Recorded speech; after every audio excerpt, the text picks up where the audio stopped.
Hey there, it's Tank Girl, and this is the Motorola Droid Pro from Verizon. So I actually did a hands-on with this at CTIA for Engadget, and finally I've got my review unit here. So I wanted to unbox this for you guys. So let's take a look.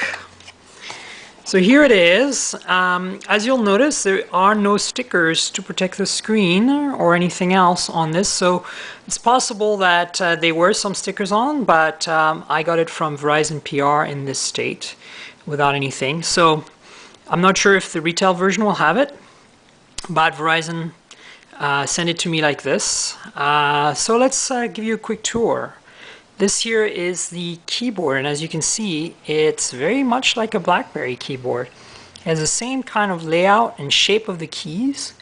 It's very nice. It feels very, very good to the touch. Then right below it are the four capacitive buttons. You've got the menu key, the home key, the back key, and the search key, and right above it here is a 3.2-inch half VGA display. So this is a 480 by 320.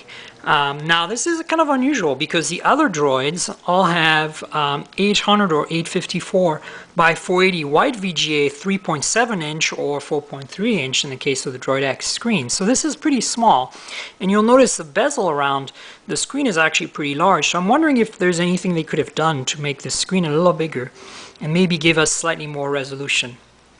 At the top here, you'll notice there's a Motorola logo and a Verizon logo, and then the speaker grill. So that's for the front. Now in the back, you have the actual speakerphone grill right here. Google logo, Verizon logo, Motorola logo. And here's a 5-megapixel autofocus camera with dual LED flash. So let's see if we can get some focus here. There we go. So 5-megapixel autofocus. It does 480p video recording, dual LED flash. And now let's walk you through the sides of the phone. On the left side you have nothing until you get to the volume rocker here, and then nothing again until you get to the micro USB connector. This is for charging and for data. And you'll notice this little white area around it. This actually lights up just like on the Motorola Charm and some other Motorola phones. When you charge it, you plug it in and it glows white. Then at the bottom here you've got nothing except for the microphone right there. And you can see a little area to put your fingernail to pry the battery door open, right where my thumbnail is. And then on the right hand side, there's nothing except for this programmable key, which I think by default is set up for voice dialing. But it's not used for the camera in any way. It's a single to 10 key. I think it might be programmable to be used for the camera, but obviously it won't provide focusing. And then on top, this is the front and the back. You've got the 3.5mm headset connector and the power button here, power lock key. So that's a walk around the phone. And I'll give you a size comparison with respect to other devices in a second. Let's go through the rest of the box and get that out of the way. So what we've got here is a bit of a mishmash of things. The Droid Pro is a world phone, meaning that it has a CDMA radio for Verizon in the US, but it also has a GSM radio for a 3G capable one for the rest of the world. It comes with a SIM card. It's a Verizon Vodafone co-branded card. And as a result, the reason I'm saying all this is because the AC adapter, as you can see, it's a pretty big adapter with a micro USB connector at the end. This AC adapter can be connected to any prongs and wall outlets in the world. It comes with adapters. So you got one adapter here for, this is for the UK. I'm not going to take it out, but you can clearly see the prongs here. I want to take these, take pictures of these in the wrapper still. And then there's an adapter here for China and Australia.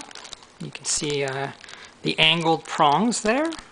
And then there's an adapter for Europe, continental Europe, standard, in addition to the US one that's here. So it makes it a little bulky, But at least you don't have to go out and buy these adapters when you travel. And finally, you'll have a micro USB to standard USB data charging cable. So you can charge this on a laptop or any other standard USB device. Here's the micro USB plug. And then there's the usual manuals, nothing really to scream home about here. You get the important consumer information, nothing in the back. Hints, tips, and shortcuts with the Spanish version.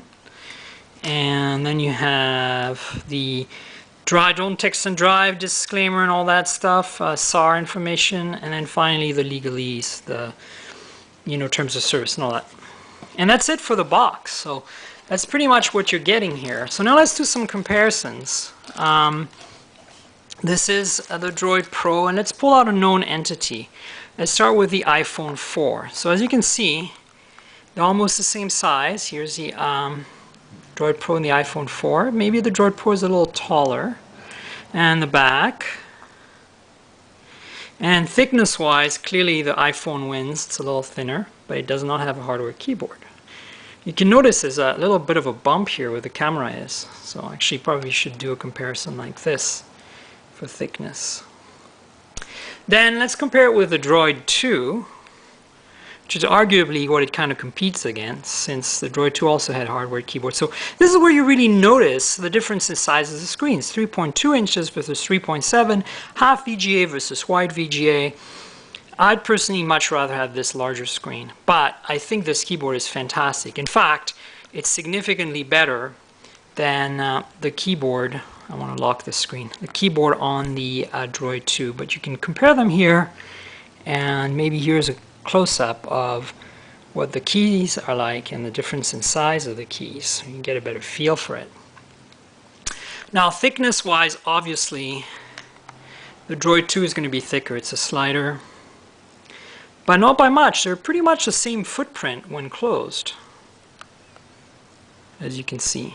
Now the last one, not the last one, the next one I want to compare to is actually the Droid X. So this is a Droid X, 4.3 inch screen versus 3.2, quite a bit of a difference in size. And here's what the back looks like. And then of course, thickness wise, they're very similar. I think the Droid X might be a touch thinner perhaps. It's kind of hard to tell in this. But of course there's the bump for the camera here, and the bump's much smaller for the camera on the Droid Pro. So this is a Droid X. And then finally, comparing it with a BlackBerry. So I've got here a BlackBerry Torch. This is, of course, a slider. So this is exactly the same keyboard. I mean, it feels very similar. Maybe a little harder to press than the Torch. But you can see the detail here. The way the keys are designed and laid out is very, very similar. So there you are, pretty much the same system. So I'm wondering if Motorola licensed this from RIM or not, or if they just went ahead and decided to just do it. So here's the back, and here's the back with it open. And of course, let's do a thickness comparison. As you can see, the Torch is a lot thicker, but it is a slider. So the next phone, there's no next phone. This is it. This is what I wanted to show you. So the other thing I wanted to do was do a quick power on. This has probably been turned on already by the Verizon PR folks, but you can at least see what the Droid animation, etc. looks like. So here's the Motorola logo. There we go. And see what happens.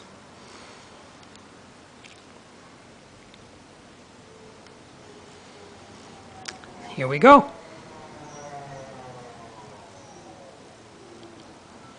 Or maybe not. It's taken a little while.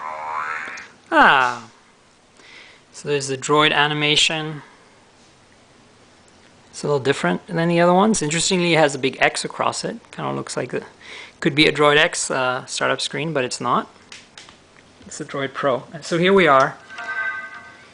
Here's the home screen.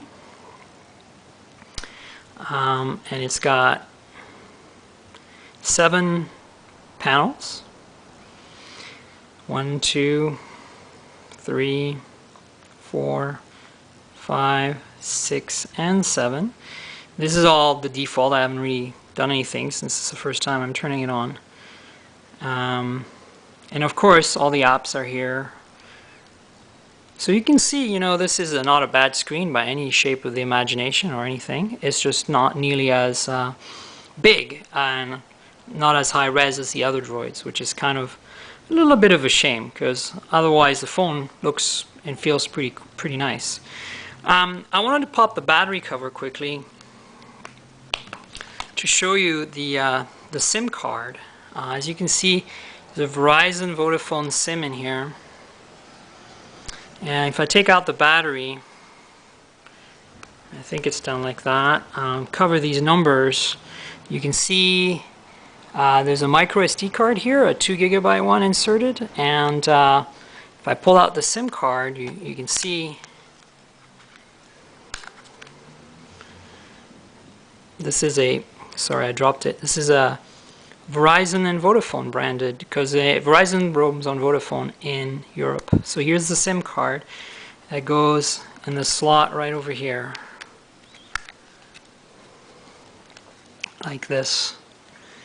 And then the battery is, let's see here, it's a 1390 milliamp hour battery. So it's not bad. It could be better. For a business phone, I would expect, I mean, I consider this to be a business phone. I think most people would. I would expect it to be a little bigger, maybe 1500 milliamps. So there you have it. And there's a little latch here to hold the micro SD card in place. You just have to push that down. So, in a nutshell, this is a Droid Pro.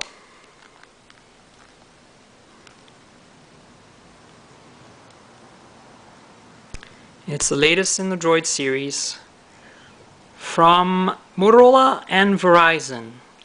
So check out my blog. I'm Tankgirl. My blog is Tankgirl Mobile. That's tnkgrl.wordpress.com. You can find me on Twitter as @Tankgirl, TNKGRL. Again, it's like Tankgirl without the vowels. And you can also find me on Engadget, where I do some reviews and some articles, as well as the Engadget Mobile podcast on a regular basis. And there you go again. So stay tuned for more. I'll probably have a bit more content on my blog soon on the Droid Pro. And that's it. I hope you enjoyed this unboxing and first power on. Cheers.